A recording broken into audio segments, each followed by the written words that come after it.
Welcome, everybody, to another episode of the Gio and Joey Show. I have so many podcasts, I forgot what I was on today. For some reason, Joey, it's not going to the Twitter account, which is weird. But anyway, Joey, how you doing? Greg, how you doing? Joey, introduce our guests. So I'm doing better than I deserve. And our guest today is none other than Greg Garcia from Generation Mars podcast. And we know each other from we're like OGs from the first Friends podcast, which is on a little bit of a hiatus. But once Donnie can figure some things out with work and stuff, I think we're going to come back there too. But yeah. So how you doing? How you doing, Greg? Hey, time out, fellas. Time out, time out. Go ahead. There's some feedback loop. Oh, I see what's happening. I had it on our channel, sorry, and I was hearing it in the background. All right, go ahead. mute the channels. Do I need to We're all- repeat? Or No, We're all good. veteran yeah. streamers here. So how you doing, Greg? Well, okay, so like Joey was saying, we first met on Daily Wire Friends, which eventually became just The Wire. Is that what we called it? No, Rewire. Rewire. We called it Rewire. And then we've been on a hiatus for several months now. All credit to Donnie. Donnie did an excellent job on producing it. And, me personally, I learned a lot from those early days of OBS and trying to make it happen on there. It was fun stuff. And, I've shared my views a couple of times on that, and you two guys have hit on them, especially when it comes to some of my understanding of the Constitution and natural law. And I think that's what we're going to talk about a little bit today. If you guys ever want to find my stuff, I have a podcast called Generation Mars Podcast. Been going pretty strong since 2020. And we're going now into our fourth season. As of May, we went into our fourth season, I should say. And just been having a wild ride on it, meeting tons of people in the podcast live stream realm. You can find my stuff on Rumble, and I do go on X every now and then. On X, it's Gen Mars Podcast, as you can see right underneath my chin here. If you're watching us on YouTube right now, I'm not on YouTube because if I go on YouTube, I quickly get demonetized and at times get kicked off, and so I don't want to go on YouTube. I get controversial on things. I talk about controversial subjects, especially when it comes into politics, but I put a little spin of humor on it. I'm not all that serious. I like to get a little jovial and joke around. So I got weird sound bites, and I show weird clips, and I don't mind ridiculing bad ideas. And if it's in video form, then I will ridicule that bad idea. So that's kind of my method of how I share my overall philosophy and ethics when it comes to our political scene. Awesome. So look, obviously we were going to talk about natural law and politics and all that, and we are going to be doing that, the majority, but we'd be fools not to talk about the fact that there was an attempt at assassinating the former president, Donald Trump. Where were you when you found out? What was your initial feelings, and how are you feeling about it now today? Okay, so did you guys see recently when Donald Trump came to Southern California and he had a big fundraiser over in Newport Beach? You guys remember seeing that in the news at all? Well, anyways, he recently came down, but Newport Beach is a part of California, which is Orange County, California, where I'm broadcasting from right now. And there's a lot of conservatives here, not as wild and outspoken as you might go when you go to certain red states like Arizona or anywhere in the Midwest, Texas, stuff like that. But there is a lot of conservatives because a lot of people we really appreciate a lot of the Trump's administration's financial plans for our country and policies, we should say economic policies. Anyway, so I was down at a place called Newport Coast, there's a little restaurant called Beachcombers, and I was having lunch with some friends, and my wife is included in that. And of course, all of a sudden, you just see people looking at their phone, and everyone's in shock, President Trump just got shot at a rally. And so that's where I was when that happened. That was around 3:15 here on the West Coast on Saturday. Yeah. What was your initial gut reaction, feeling towards it? Well, I wasn't surprised because, like like you two, you probably go on the news and you hear a lot of pundits and analysis and not necessarily mainstream media, but more of independent journalist type. And they were all saying the same thing, from guys like Alex Jones to, the typical conservative red pill guy on X. They were all saying, at this point, they believed Trump would get assassinated because he was so much of a populist that it was disrupting what I would say the leftists call their progressive democracy. Agenda. Yeah.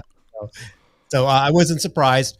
But then once I hear, and this is probably where we could probably bust out a conversation on this. Once I went on my social media account and started looking at, looking for photos or for videos of it, because I knew it was on broadcast live. You see that photo. I mean, it was like instant. It was like if the shooting happened at 3:15, this photo was produced maybe at 3:21. And it was that photo of Trump being covered by Secret Service. And you had the American flag in the back, and he's like fist pumping with blood coming out of his ear and on his chin. And I was like, I'm like, that's it. He's won the election.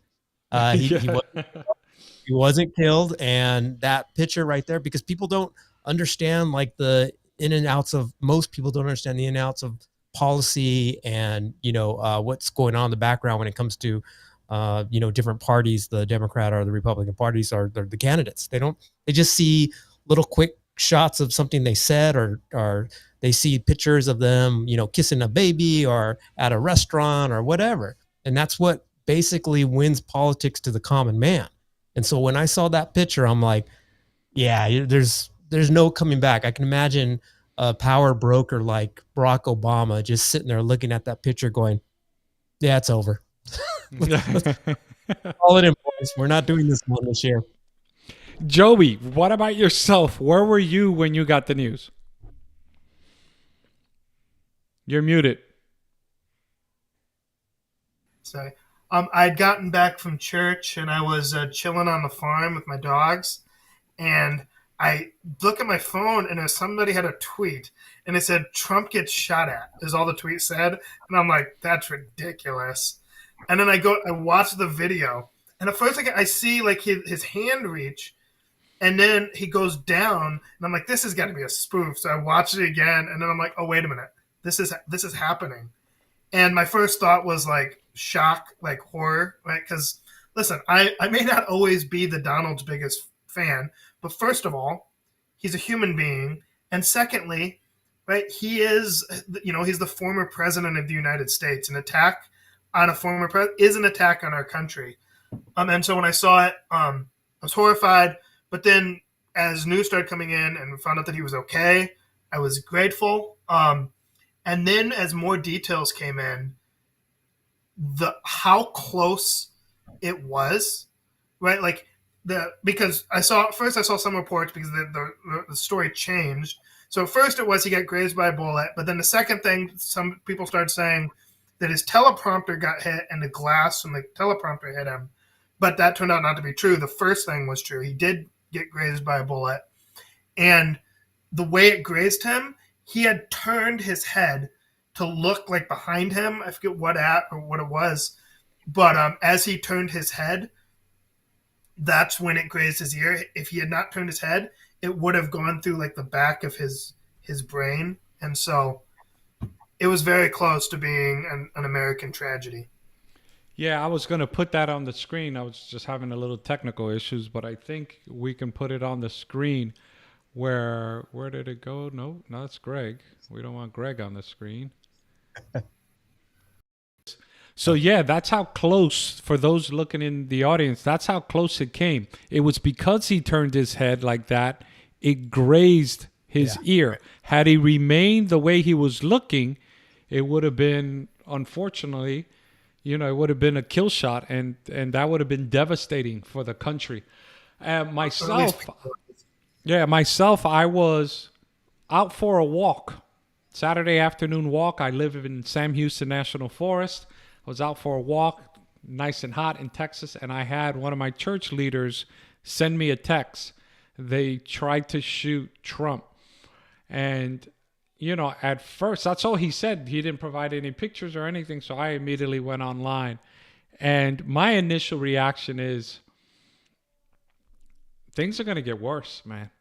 And it's sad because we need this is our show. We need a true national revival because the rhetoric, especially from the left, even though I'm conservative, I know Trump has a potty mouth and he says things, but the rhetoric, it's just, I think, contributed to what took place in just amping up the culture. Today, though, I am wondering why there was such a breakdown in the thing.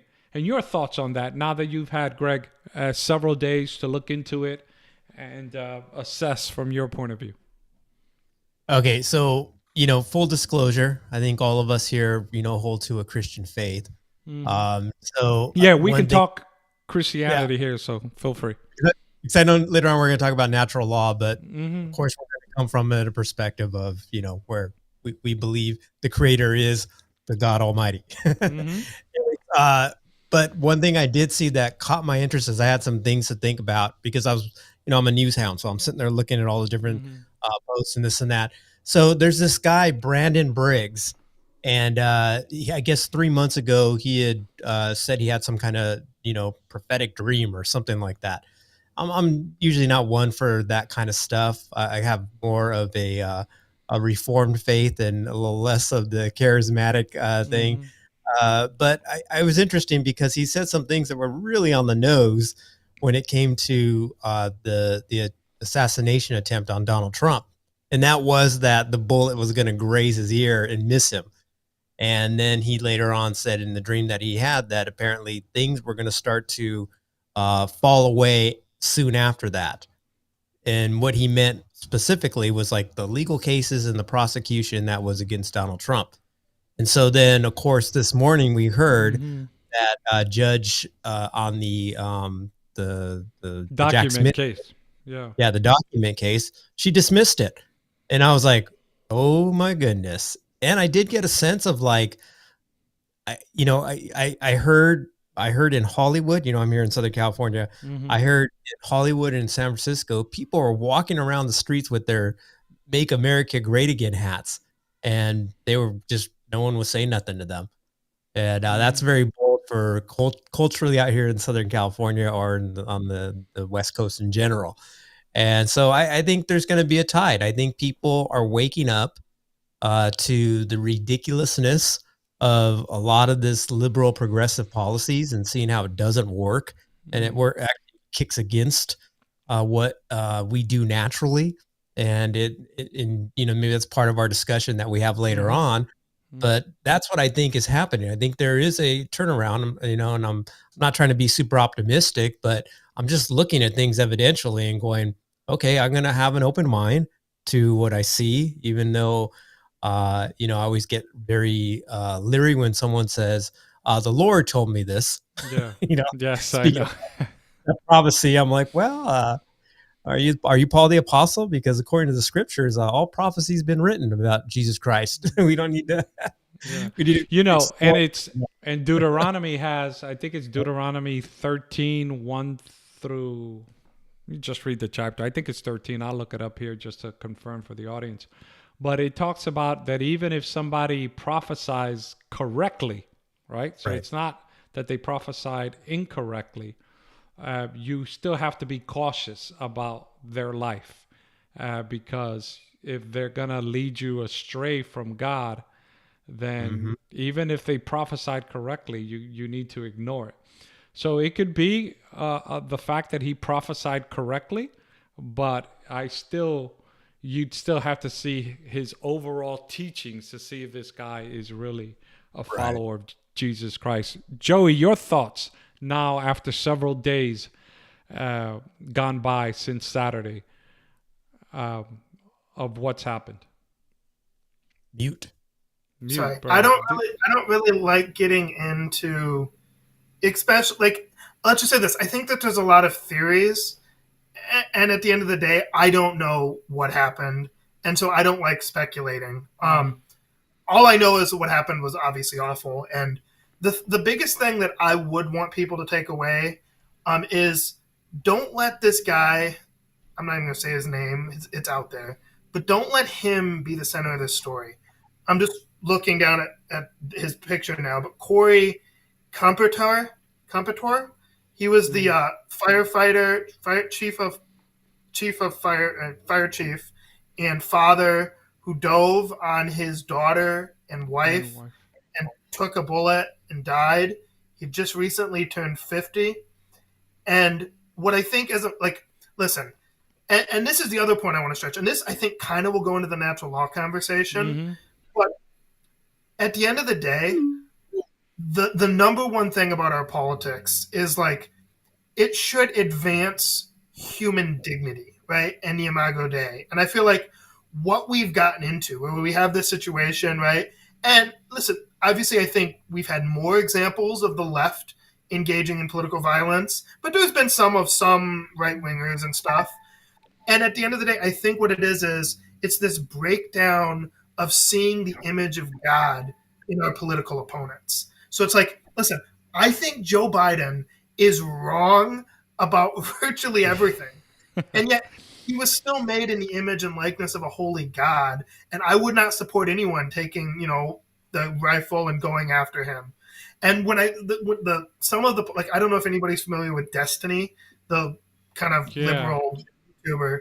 He's gone on this whole thing for the last few days about how, like, he found some old tweets, even some tweets that I disagreed with from Corey. But he found his and said, "Oh, this is the guy that was shot, ha ha ha," or "I don't care that Trump was shot at." I was like, guys, like that's corrosive. That's, for one, if you hate Trump or if you hate Biden that much, that hate isn't gonna. First of all, Trump and Biden, they don't know you. But guess what? That hate will destroy you. And so, you can disagree vigorously, and you should. But I think the key is you have to see the image of God, even in people you hate or people you disagree with. Yeah, spot on, Joey. Because, you're not going to have to answer to Trump. You're not going to have to answer to Biden. You're going to answer to God Almighty. Right. And obviously his commandments is, you will know you're my disciples for your love for one another. Right. And we are to love our enemies. That, I think, leads us into the discussion because, we live in a nation that is from its very beginning has Judeo-Christian principles. But obviously there's this notion that we can't force our religion upon anybody else. So how do we balance that, right, with the fact that we're all proponents of natural law? In your own words, before we get more specific, describe to the people how you view this notion of natural law. Me? And and what we mean by it. Okay, so if I was to have like a working definition of natural law, it's like a system of universal moral or ethics, but I would add to the idea because, not just ethics in general, but ethics that cause life-giving and life-preserving principles. And these are things that are baked in the human nature, right? And you can observe them through observation of all nature, especially by us humans, us people, with our intellectual ability. So that's the idea of what I would say what natural law is. Joey, obviously this is what our podcast is about, but how do you define it for the audience? Yeah, well, I agree with what Greg was saying. And I would just say it's because some people, and it was actually in a discussion recently where this was a Christian who was arguing against the idea of natural law because they think that it diminishes divine revelation, right? And like the fact that, we have scripture. And I'm like, no, it doesn't though, right? In other words, because the natural law, it's never going to contradict scripture. But the way I look at it too is the theory of natural law is it's what you can go with, right? You can prove these principles that are in line with Scripture, but without appealing directly to Scripture. And you can go make the case in the public square for these principles. And then I found it's a good apologetic, because then after you do that and you get some secular person, but this secular person, maybe we disagree on policy, but at the end of the day, when you then go back and forth, you get to the basis of they believe in human dignity, right? They may have a different idea of how it does. And so then you can kind of argue these natural law principles. And then once they kind of see your point, you can be like, now, if these natural laws exist, right, if we can see this reason throughout the universe, right, like, is that not more evidence to believe that there's some intelligence behind that reason and behind these ordered laws? So I don't see a contradiction between divine revelation and natural law. And the other thing I would say is, while I think natural law is a good basis for like basing politics on and making arguments in the public square, at the end of the day, none of us are going to argue against the fact that when it comes to soteriology, when it comes to being saved, the natural law is not enough, right? You have to submit to the lawgiver to be saved, right? You have to know Jesus Christ, right? So we're not saying that natural law does everything, but in this realm of like public reason and arguing for just and reasonable laws, that's where it applies, right? Like, obviously we still need, at the end of the day, the purest form of divine revelation was Jesus Christ, who came down to earth and incarnated, right? Like, you're not going to see Jesus directly in the doctrine of the incarnation in nature. So yes, we do still need divine revelation, but in politics and in arguing for these, reasonable Christian and biblical principles in the public square, it is a very useful tool. Okay. Yeah. That being said, good point, Joey.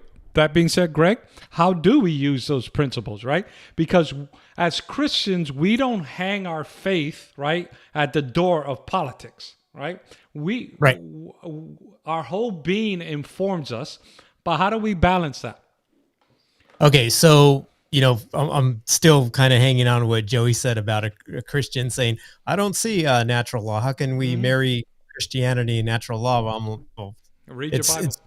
Yeah, read your Bible, Romans 1, Romans 2, let's go there. And because even Paul makes the argument and says, there's things that you can observe that are consistent, that are universal, that you identify something divine, a divine creator, let's call it in Romans 2 context. And then when we get into our Christian doctrine, we see a marrying of natural law all throughout it. Like when we talk about the depravity of man, for instance. But then there's going to be a time where you're right. Christianity is going to sophisticate or supersede natural law, like soteriology, which I would argue is a supernatural event. You know what I mean? Where God, the Holy Spirit, illuminates one to bring them to faith in Christ. So that's something that you're not going to sit there and, rub your hands a million times and it's going to happen. It's just going to happen in God's time. It's not anything to do with you, really. You really want to argue the scriptures. But as far as we bring it into politics, I think natural laws, especially as Americans, right? Because we're at a unique position where the founding fathers of our Constitution premised their governmental experiment upon the philosophy of natural law, because they understood that, not everyone's going to be a full confessor of Jesus Christ in the Bible, but there was at least cultural enough to where that was in the atmosphere. So when you look to something like a natural law based upon, guys like Aquinas or guys like, even Aristotle, you know what I mean? You can mix these philosophies, some secular, some religious, and you can see like here is a principle base that we can now create law and government from, because we understand that government, no matter what form, what country, and especially during the American Revolution, tends to go to tyranny. So if it's going to tend to go to tyranny, we have to have a position, a philosophical position to go, this is what we base are grievances that you've overstepped them. Right. And then we see that in the Declaration of Independence, for instance, where it talks about inalienable rights to the pursuit of happiness and, the idea that government's there for the people, a government that is created by the people. But once that government oversteps and doesn't go according to something like natural law, then the people have the right to, replace that government. Yeah. So that's how you see those you need a foundation. If you don't have a foundation philosophically, what's going to happen is you're going to what am I basing my argument and my grievances against the government? Or what am I basing my obedience to law? Like, what am I basing my obedience? Am I just obedient because it's a good thing to be obedient, or because it's the trend? Or, we saw this in COVID. We saw people just, don't get me started with COVID, brother. Because they had no foundation of, let's say, something like natural law, which our founding fathers gave us and enshrined in the Constitution. They had no foundation to say, wait a minute, Governor Newsom here in California, wait a minute, Joe Biden, wait a minute, Trump administration, whatever you would name the governor. Let's base this upon something that we all can see. That's a universal truth of moral and ethics. That's life-giving and life-preserving. And let's argue on those principles. And I think that's where natural law comes into the public realm. Yeah, and look, I'm recently here been reading the Federalist Papers, right? And one of the things that I love about it is they understood the depravity of man's inclination to want to rule power and to gather power to himself. And so that's why they argued for the three branches of the government. And that is where I want to take the discussion next. Joey, you wanted to jump in here with something real quick? Yeah, I was just going to say, and to his point about the founders, the reason why because here's the thing, I'm a conservative. So, like, generally speaking, I'm not a fan of revolutions. But I am a fan of our revolution. But the reason why, Edmund Burke talks about this, right, in his book, Reflections on the Revolution in France, the reason why our revolution was different than France's is because if you actually look at, like, the revolutionary tracts and the revolutionary sermons, right, they were very measured. And this is what people sometimes don't get, because, like, yes, we were rebelling against the king. Yes, we were rebelling against like the idea of established churches, because most of our early people, they were Christians who had been persecuted by established churches. So yes, like in France, we were rebelling against monarch and established church. The difference is in France, they said they didn't have this basis of natural law. They said, no, we don't want the king, we don't want the church, and we don't want God, right? We don't want natural law. We don't want any of this, right? They even tried to get rid of the 7-day week because, that is evidence of creation. They tried to get rid of all sorts of stuff, right? Like everything bad, it started in the modern world, started in France. When you say, just to correct people, like a lot of people are listening to us, when you hear the word liberty in America, like American liberty, and then when you look at like the French Revolution and you hear the word liberty, those are two different things. Yes, that was more like tyranny. Yeah, don't confuse when you hear that word liberty enshrined in the documents of the American Revolution or the founding fathers of the Constitution. It's not the same that was going on in France. It's a big difference, like Joey was pointing out. Mm-hmm.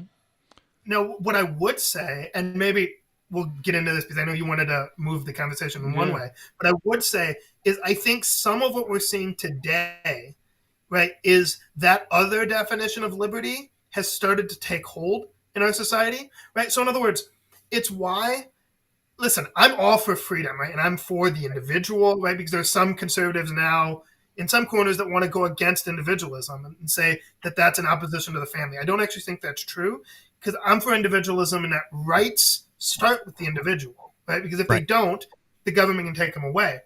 But property, the reason why my definition of liberty and the American, what I believe is the founding vision of liberty, is different than the modern one is, take the transgender debate, right? Because like I would say, listen, when I hear people say trans rights, well, listen, I believe that people who identify as transgender have rights. I believe they have human rights. But the difference is a man doesn't have a right to be a woman because a man can't be a woman, right? And so when you disconnect liberty from natural law, from reason, from what is, right? Like, you're going to go off the rails. I think that's what happened in France. And sadly, I think that's starting to take hold in America. And The that's preamble, Go the ahead. preamble of the Constitution says the blessings of liberty. And that, so there's a virtue that's attached to that liberty. So Joey, you're 100% correct. Liberty doesn't mean a free for all, you know? So we're talking about the liberty to practice virtue, basically, when we come to the American Constitution. Yes, and that's something Joey and I talk about, is the fact that people want freedom, but they don't want duty, and they go hand in hand. Go ahead, Joey. Yeah, I would push back slightly in that I think that now I agree with the point you're going down, but I do think that there's been a kind of move to when we say we're free to practice virtue. Now, we're free so that we can practice virtue, but I do think that freedom, right? So in other words, take the original lawbreaker, Lucifer, right? Yes. He broke the law, and God did not just smite him down. No, he will come under judgment. He will be destroyed ultimately because sin will never arise. But I do believe, and particularly when we're talking about a governing structure, there is, like, in other words, we need to have laws that are in accord with natural law and whatnot. And yet there are going to be people, for say, who reject God. And they have the liberty to do that. Now, is that virtuous? No. Do I think they should do that? No. I'd pray for their soul. But in other words, there are certain things, right? They're not, we can't have a strict law that says, everything that's not virtuous. Andrew Clavin has put it this way. A free society requires virtue to be adopted by the majority of its people. And yet when you enforce virtue, it ceases to be virtue. And, Right. and what we used to have is public institutions, and a public society used to be ordered toward creating virtuous people, right? So education system used to create virtuous people.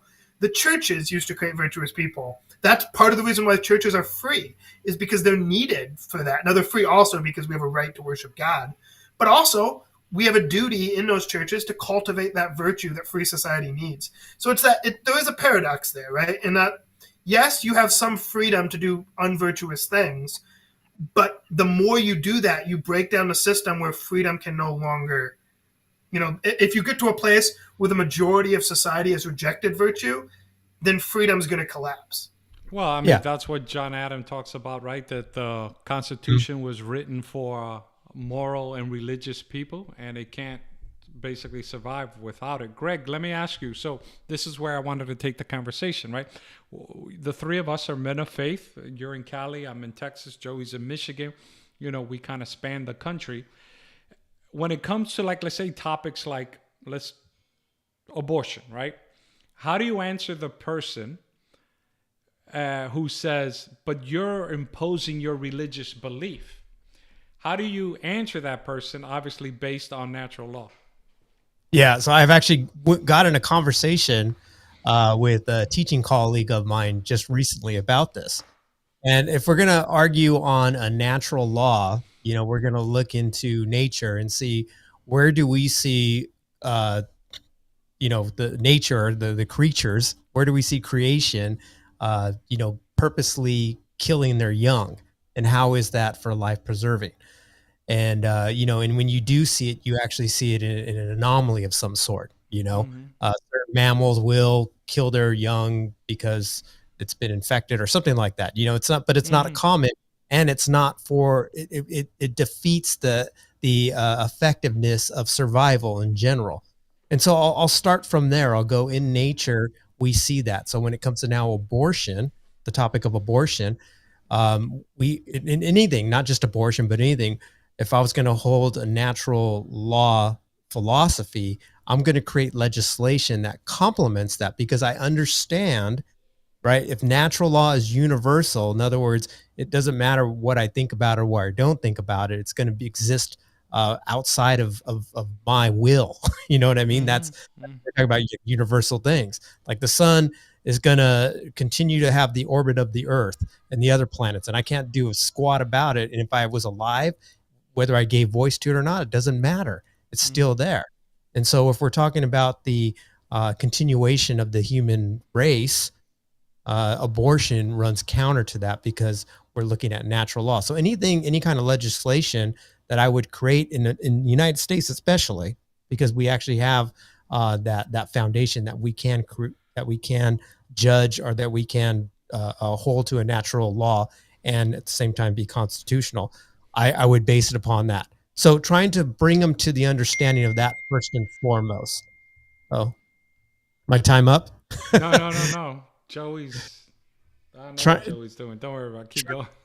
Trying to bring them to that mindset first is where I usually take the argument. And then if we start to, if they're like, yeah, no, I do see that, explain to me more, then the conversation is going to go a different way as a man of faith that holds a biblical worldview. And then I'll explain now, let me put another overlay on that understanding of natural law. So, but if it goes the other direction where they go, I still don't see what you're saying, I'll try to further explain, but there might come to a point where they just don't understand, and that's fine too. I mean, we're talking about philosophies that aren't innovative, but have just been forgotten over time. And that's where we're at. Yeah, good points, because I like to talk to people. My approach is, sometimes I find that people have this misconception that moral laws are religious laws. No, you and I agree, right? And I'm talking, let's say, the atheists, right? You and I agree that murder is bad, right? Stealing is bad.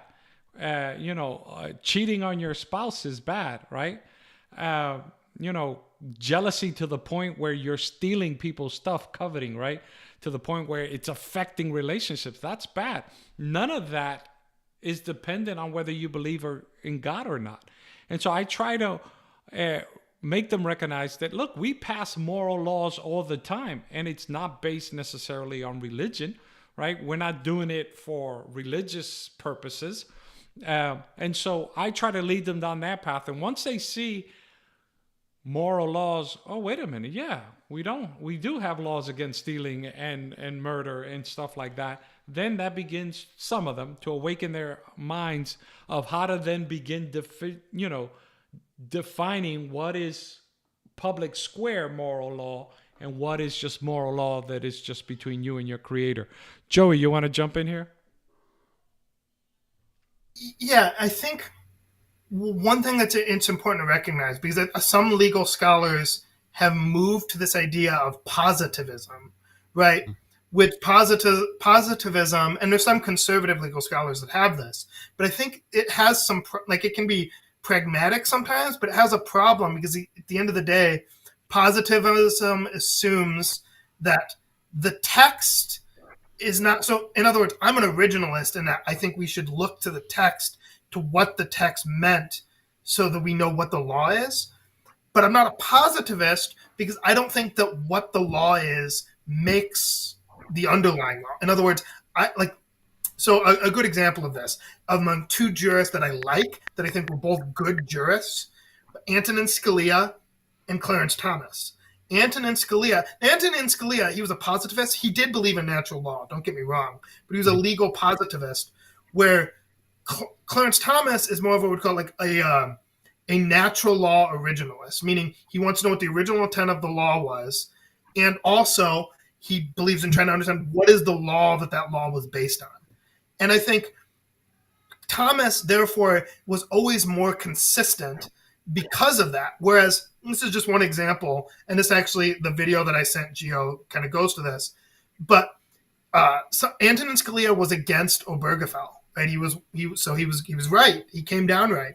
But his argument in it, he said, I care very little about who gets married, about who can marry, and I care a lot about who governs me.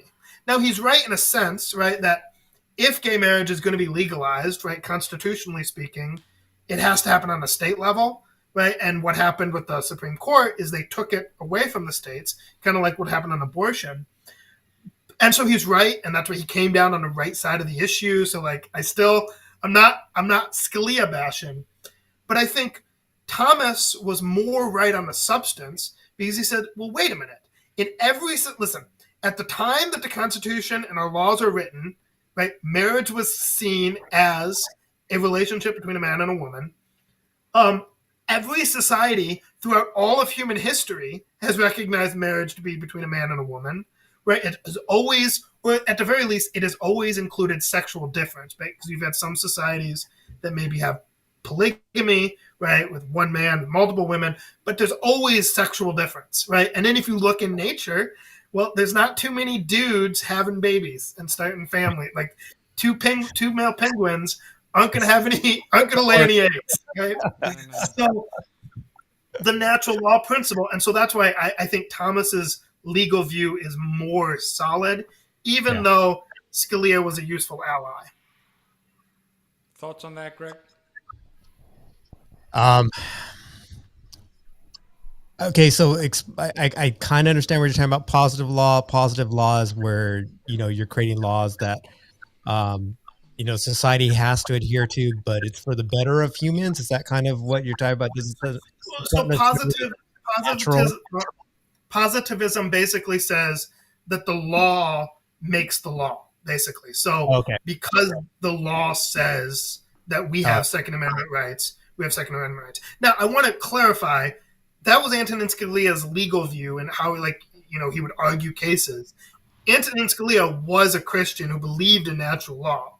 So there's some distinctions to be made there. But I just think there's a reason why the best jurist on the court, hands down, is Clarence Thomas. Because reading his opinions is like a schooling in natural law. Yeah. Okay, so the lady, going back to the example, hey, my body, my choice. What right do we have to make legislation against that? What would you guys say? Greg? So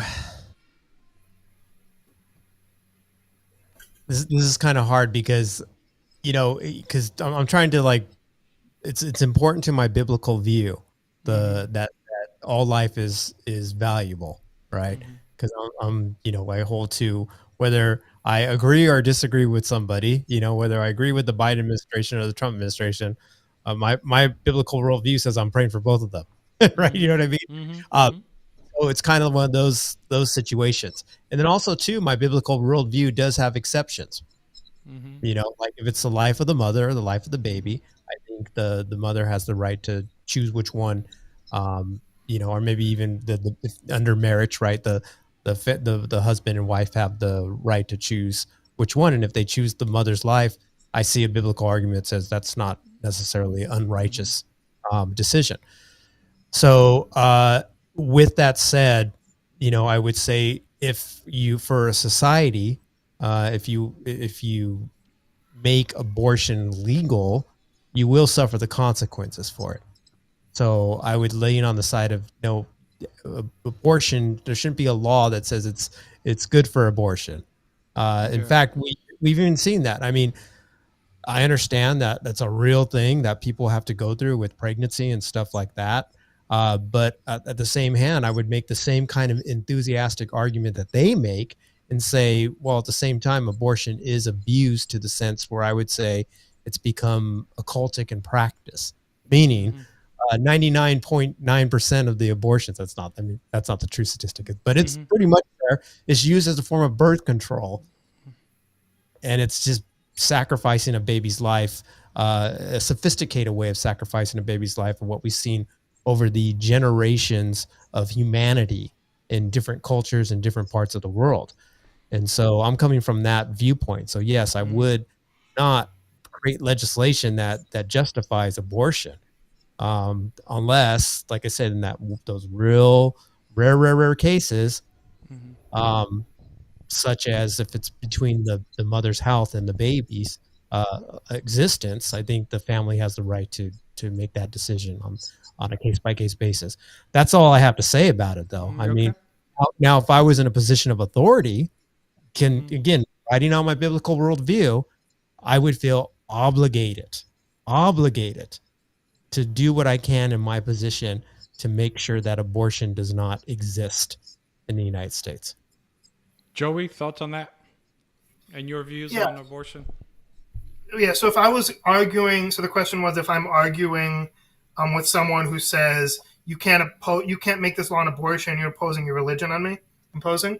So I guess my same one is like, well, first of all, to the point earlier, at a certain point, right, liberty, right, righteous or like good things at all, like why we should do good things, not bad things, at a certain point, and why we should recognize human dignity at a certain point that is founded on the idea, like it says in the Declaration that all men are created equal. But the natural law argument for me, it would be the same as why do we have laws, right, that a mother can't, that she's obligated to feed or to make sure that her child who's 3 weeks old is taken care of? Because we do have those laws, and those laws are an imposition technically on a woman's body in the sense that, guess what? She has to do something with her body, and if she doesn't do it to care for this other person, and if she doesn't, we'll arrest her. Now, I should clarify, I'm not for arresting women. I think that the prudentially and everything, I think the pro-life movement has gotten it correct in that we should look at women and babies as victims of our abortion regime. But I think at the end of the day, and this is what I would tell my pro-choice friends, I would say, listen, you can prove me wrong. You can prove that I am simply a Neanderthal religious bigot, right? Just forcing my religion on you for my abortion view with one thing. If you can prove to me that I'm wrong about what the unborn child is, right, then you won, right? Because here's the thing. They say you just want to control what women can do with their body. Well, that would be true. If I was wanting to make a law that says all women have to wear, burqas, they would be right to say I'm just a theocrat trying to enforce my religious views on people. Because I don't have the right to say women, even if I think women should dress modestly, and I do, I don't have a right to force women to do that. But if I'm right that I'm not talking about the woman's body, primarily, I'm talking about another interest, another human life, right? Then we have a more complicated situation, right? And by the way, almost everyone agrees that at some point in the pregnancy, we have a complicated situation, right? That there's need to be restrictions on. I just happen to believe that the only logically consistent line that is in line with science is life begins at conception. Conception. And the other thing I would say about that is this is one area where science has vindicated the Christian position, right? Because here's the thing. I am technically more pro-life than Thomas Aquinas, but by accident of birth. See, Thomas Aquinas wrote in his writings, he said, the quickening, right? So like when you can tell that the baby's there, that's when it would be abortion or that's when it would be murder. But that was because, listen, in the Middle Ages, when else are you going to know that there was something there, right? Right. But as a microscope or radio technology, exactly. But as science has advanced, we've actually been able to know more and more about what's in the womb, and we've been able to understand more and more. Oh, wait, this is a separate life, and it's a separate life a lot earlier than we thought. And so that would be it, right? I would appeal to science in proving what the unborn child is. And that's when the question of law comes in, is, well, if there's another life, then that means we have to balance interests between two lives made in the image of God. And that's why I appreciated what Greg said, in that as pro-lifers, we have to be sure we're upholding the dignity of the mother's life as well, right? Mm-hmm. So I've seen some people say, like, we shouldn't have any exceptions even for life of the mother. And it's like, well, wait a minute. Like, we're the party of life, right? If both are going to die, right, if something doesn't happen, why would the party of life say, no, both should die, right? No, we should save the life that's going to be easiest to save, which is going to be the mother's, right? Because that's the one that needs the least amount of support. And so I think it's perfectly consistent what Greg said with a pro-life position.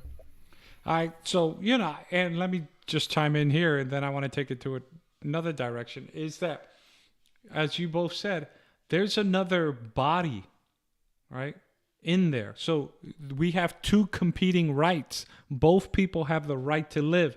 And, yes. It's not about eliminating choices. You made the choice, right? You decided to, whether the guy or the girl, you decided to meet, you decided to flirt, you decided to hook up, you decided to decide, hey, we're going to go to the hotel or the bedroom or whatever and have unprotected sex or even protected sex that failed.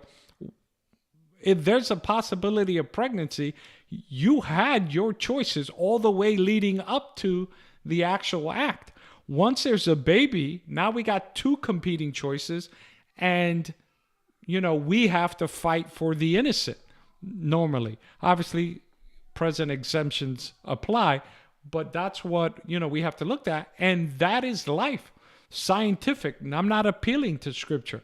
But that being said, in the few minutes we got remaining here, we can go a little longer if you have the time, Greg. There's this notion of Christian nationalism rising up. And look, I would love for the whole nation, every single individual, to be a Christian. However, by persuasion, not by legislation. Your thoughts on that, Greg?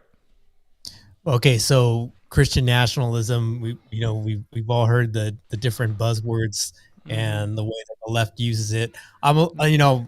Joey, me and Gio are a little older than you, and so you might remember in the '90s when the Christian Coalition. The Christian. I mean, there were things that. So it's been in the flavor of politics for a long time. So I don't so quickly go, I'm going to hold to the leftist understanding of a Christian nation and what they want to do. So let me just start on that premise. Then I'll build off of it. So as far as a Christian nationalism is concerned, right, I believe biblical view that you cannot Christianize any institute, right? I think corruptness happens, like, because we even talked about at the very beginning, Joey, you hinted on it, where originally the colonists came over here to the United States to flee religious persecution because it had been institutionalized in England to where they didn't have a freedom to practice their faith expression. You're either part of the Church of England and that's it. And so you had like different movements like the Brethren movement or the Quakers or whoever.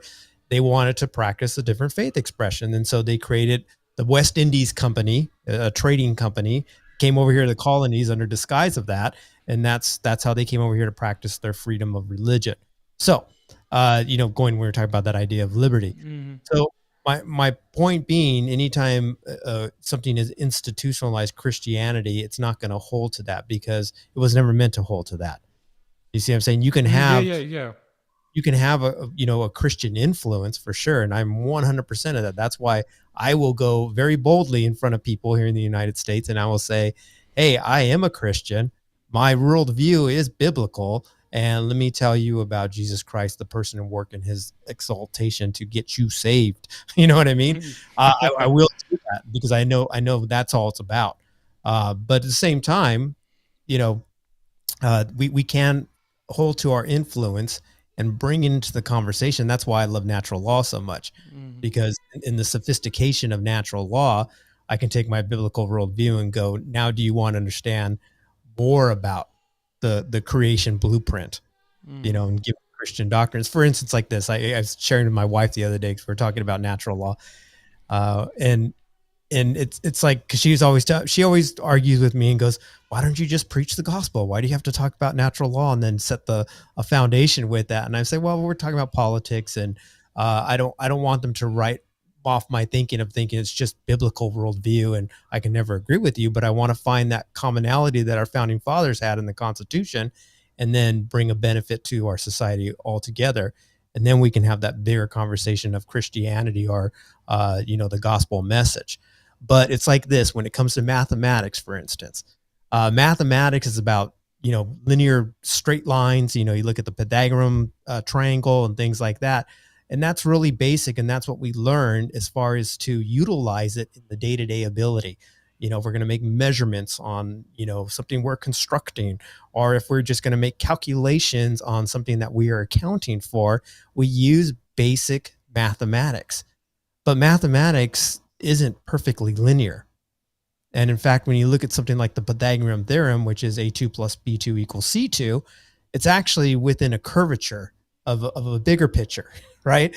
And so when you start to look at that bigger picture of those ebbs and flows of true observable, what we see in nature, sorry, that's where you start to get like blown away by the mathematics and the eternal aspects of it, and or the infinity aspects of it.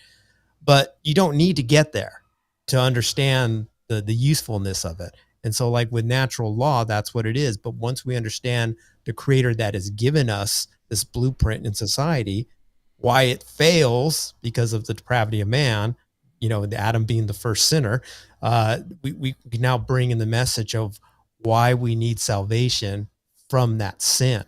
And then we look at the person and work of Jesus Christ, of course. That's the sophistication. And it's the same thing that Paul did in Romans chapter 1 and 2. You know, he said on a very basic level, you know, you can observe that there is a creator, right? And you can observe that people tend to worship the creation rather than the creator. And you can observe that we're all fallen, whether you think you're religious or not religious. And then it goes into the reality of like, no, it's only through Christ that we can receive the grace of God. And Amen that's for that. rest of the Romans argument, if you want to simplify it, although it's a little more theological than that. We don't have the time to go to that. Yeah, Romans is my favorite book of the Bible, so we can do several hours on that. Joey, your thoughts, right, on the fact that some people want to impose legislation for Christianity, and obviously we wouldn't want to do that, even based on natural law. Yeah, first of all, I loved how Greg tied the gospel in there, because it's like one of those things. We can look at the natural law, right? And we can look at nature and we can see the principles upon which natural law is based. We can see the order kind of running through it. And yet, even in nature, right? Nature is an imperfect tutor, right? In the sense that even in nature, right? There are things that go wrong in nature. And so then we can using that natural law, right? Point to that and say, listen, we can see the order, but then we can also see where the order goes off. And that's why, right? Because nature doesn't work perfectly, right? That's why we need something from outside. It's a great gospel message. But as far as the broader question with the Christian nationalists, all of our mutual buddy, Dennis Sotheby, from DW Friends, Rewire, and Faith and Focus fame, we were on a podcast together, and something he said that has stuck with me was, listen, Christian nationalists, they seem to want Christian laws, Christian politicians, Christian nations, Christian institutions, right? All these, like, whatever. But it's like, what about Christian people, right? And like, that's what the gospel is all about. It's about, I could give two hoots if the nation is Christian, right? Like, if the people aren't, right? Because you could have, listen, there was Christian nations. But we don't need it. Our faith doesn't need it. It's comfortable though. Yeah. I love being able to go Christians to death in the Middle Ages, right? So, there's problems with Christian nationalism. But the other problem I have with the modern movement is, listen, there have been times in the past, before the kind of modern Christian nationalism really burst into the scene, where I may have used the phrase like a Christian nation or Christian civilization, but I was doing it to mean, right, broader, kind of the Tom Holland thesis, right, that our society was absolutely, right, Western society was absolutely influenced by Christian values, right? Judeo-Christian values, as it's sometimes said, right? And so that's true, right? But how that influence played out, what I believe, right? So in other words, I believe the fact that we have democracy and we have constitutional government and the fact that we recognize human rights, these are all good gifts that Christianity gave society, right? And so if that's all that was meant by Christian nationalism, I'd be like, yes, right? One of our previous guests, Brent Orrell from AEI, said it best, is like the best thing that Christians can bring to politics is the view of the Imago Dei, right? And so if that's what you want, if that's what you meant by Christian nationalism, that would be fine. But when it comes to the modern ones who they seem to want an establishment, I would just point to A, the history that we were talking about, but then B, where did our First Amendment come from, right? Because that's the other thing people will say. They'll say, oh, separation of church and state, that's not in the Constitution, right? That phrase was from a letter Jefferson wrote. Yeah, sure, the phrase was, but the idea is in the Constitution, and it doesn't mean what the liberals say it means, that religious arguments can't be made in the public square. But what it says in the Constitution, right, is you will not have an establishment of religion, right? So the separation is between the government and the church, right? The government doesn't get to run the church, and the church, right, doesn't get to run the government.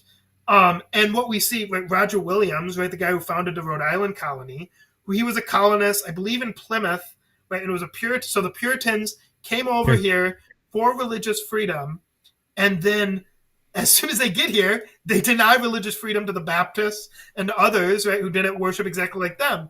And Roger Williams is a Baptist who gets kicked out of, I think it was the Plymouth colony.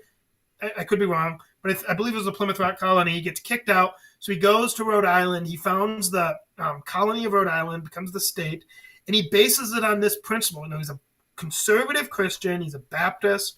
But the principle is separation of church and state, meaning, and he explains it perfectly, it's the two-tablet theory, right? In other words, the first tablet is, you know, has to do with the first four commandments. That's God's relationship with man. Civil government has no authority to enforce the conscience in those. You're accountable to God for that.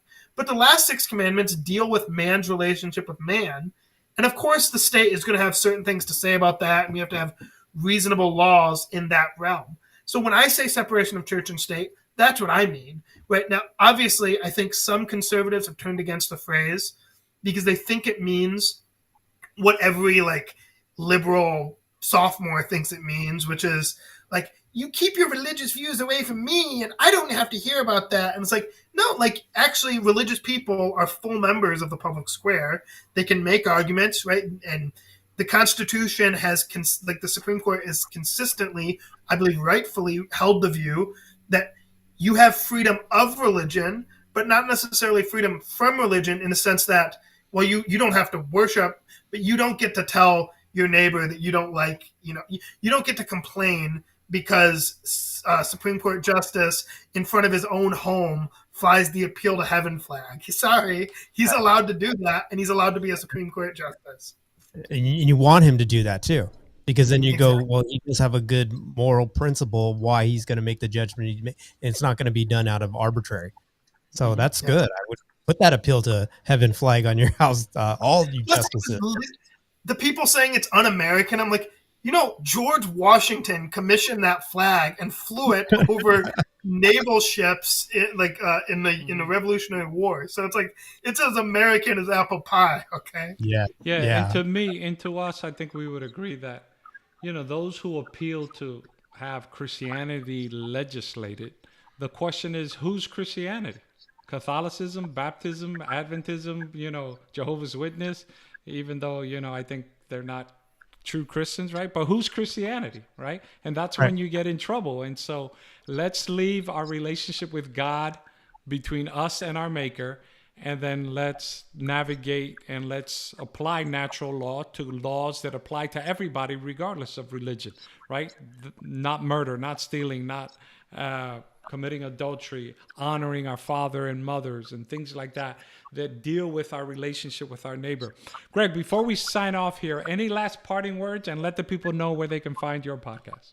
Well, I do want to talk a little bit about the First Amendment, and it'll be very quick. Yeah, go ahead. Yeah, I wanted to respect your time, and we're past an hour, but if you want to delve into it, go ahead. So I often make this little speech because we forget about the Constitution, and an easy way to remember the Constitution is, number one, is you look at the preamble. The preamble is kind of your context.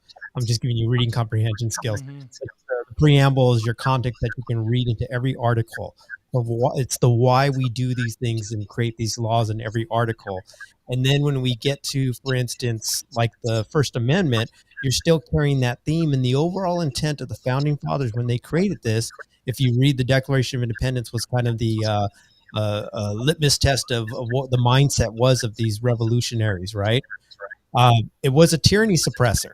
That's what the Constitution is, the separation of powers and all that stuff. It's because they understand that, you know, once you give a governments, I think it was, who was it said? I have a quote written down here. It was pretty cool. Thomas Paine, he said this. He said, society is produced by our wants and governments by our wickedness. That society in every state is a blessing, but government in its best state is but a necessary evil, in its worst an intolerable one. And so they understood that governments aren't they're always going to tend to go to evil. And so the Constitution is a tyranny suppressor. And so when you have the First Amendment that says Congress shall make no law respecting an establishment of religion or prohibiting the free exercise thereof, or abridging the freedom of speech or the press, or the right for the people to peacefully to assemble and to petition the government for a redress of grievances. So the idea is that combination of all those things is a tyranny suppressor, because if you let one of those things go for wild, right? Let it go buck wild, you will get a tyranny out of it. So in other words, if you don't have the right to address grievances with your government, the government's going to go tyrannical on you. If you don't have the right to express your religion, right, or to freely express your religion, I say this, you're going to have factions of that religion that are going to try to be the tyranny ruler, like Catholicism. You know, they did that in Europe. You'll have the same thing here in America. People aren't different.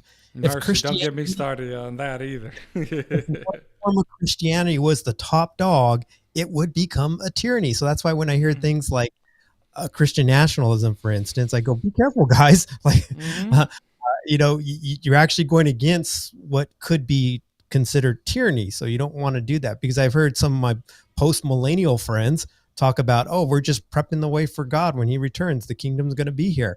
And I'm like, you want to be careful with that, because especially as an American, you're like, I understand that, you know, a religious institute can be a tyranny. So we need freedom of expression. So I can say to my Muslim fellow citizen, hey, you know what? The Quran is a false doctrine. Or I can say, let me tell you why Christianity is better. Or I can go to my Greek Orthodox friend and go, hey, actually, I see a different way to interpret the Bible. So, you know, let's look at it, you know, and I can do those things, and we can have those freedom of speech, freedom of expression arguments, so that will be a center of ideas, and not one being the top dog. You see how that works? For instance, the freedom of the press. Like what the press is doing right now by becoming an arm of the government or propaganda. Yeah, it's they're dangerous. actually very un-American, and you don't want to do that. I don't care how much they pay you or how much advertisers get involved with this weird form of progressive democracy. Don't do it, because you are basically diminishing our right. And so technically, when Trump would get up there and say, oh, the press is the enemy of the state. Fake news, yeah. They are an enemy of the state when they do fake news. And it's funny because, you know, it's provocative in the way he says it, but nevertheless, the essence of it is very un-American. The press to do that kind of propaganda stuff. Shortly after his assassination attempt, you know, Secret Service removes Trump because he falls. Like, that's really the headline. You know what I mean? Loud noise causes the Secret Service to remove the president. Come on, man. Like, stop it with the fake news. Go ahead, Joey. Yeah. Well, I think the first headline we might want, because that was literally like as things were happening. So the first headline, I think we can give them a little grief, like not knowing exactly what, like I didn't, when I first saw the video, I had to double take before I knew what actually happened. Now, if they kept that up, right, that definitely would be fake news. But one thing that was, I was thinking of while Greg was talking about that, I was like, the free church in America, look at how many missionaries have been sent out in the shortest amount of time. It's been from the Free Church of America. So the free church can do fine on its own, right? We don't need the arm of the state to do to preach the gospel and to get the message around the world. But then the other thing is, what that process you were talking about, if you being able to go to your Greek Orthodox friend or your Catholic friend or your Baptist, whatever, and say, hey, I think you're wrong here, and they can go and say, I think you're wrong here. I think it actually makes us better as Christians. We have to be able to defend what we believe. And then secondly, this is just one example. Listen, I'm not a Catholic, right? Very much a Protestant. But one thing that I think in some ways in America, I think Protestants and Catholics have actually made each other better, right? In other words, the Catholic Church after the Second Vatican Council adopted, right? It didn't have before, right? Because they used to have very much not separation of church and state, but they adopted after, I forget what the name of the ecumenical or the pontifical thing was. And like I said, I don't agree with the idea popes setting doctrine or any of that.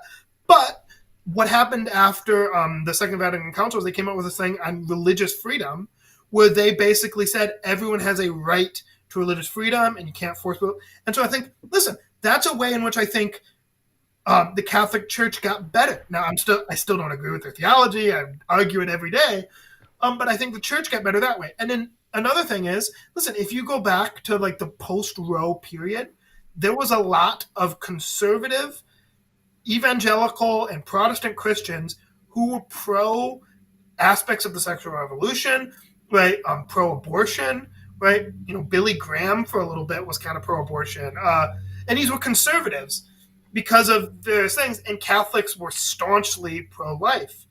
Right. And listen, I think this is one way where in America, because we're all free and we're free to influence each other, I think Catholics made Protestants better. Where now most Protestants, certainly most conservative Protestants, are pro-life. And so I think when the churches are free and you don't have government putting its hand in and making it a tyranny one way or the other, we're free to then say, oh, actually, I think on that, I think you're more biblical on that, or I think you're more biblical on that. So I think in that way it makes us better. And then the other thing, so I agree with what you said about the preamble, kind of giving you the mindset for everything else falls on the Constitution. But also I think the Declaration is kind of like, and Lincoln was the first guy to really get this right. But the Declaration is kind of the animating spirit behind the Constitution, right? And so the Constitution sets up the how, right? It sets up the institutions of our government, Congress and the presidency and the courts, right? And these check each other. And it sets all that up from a technical level. And those institutions, I believe, are what enshroud and protect our liberty, right? When they're all working as they should constitutionally. But the Declaration is kind of the spirit behind the Constitution, right? It's in another way, in a broader way, it's kind of the why, in the sense that, right, Lincoln was able to point to the fact, right, people who are pro the expansion of slavery and all.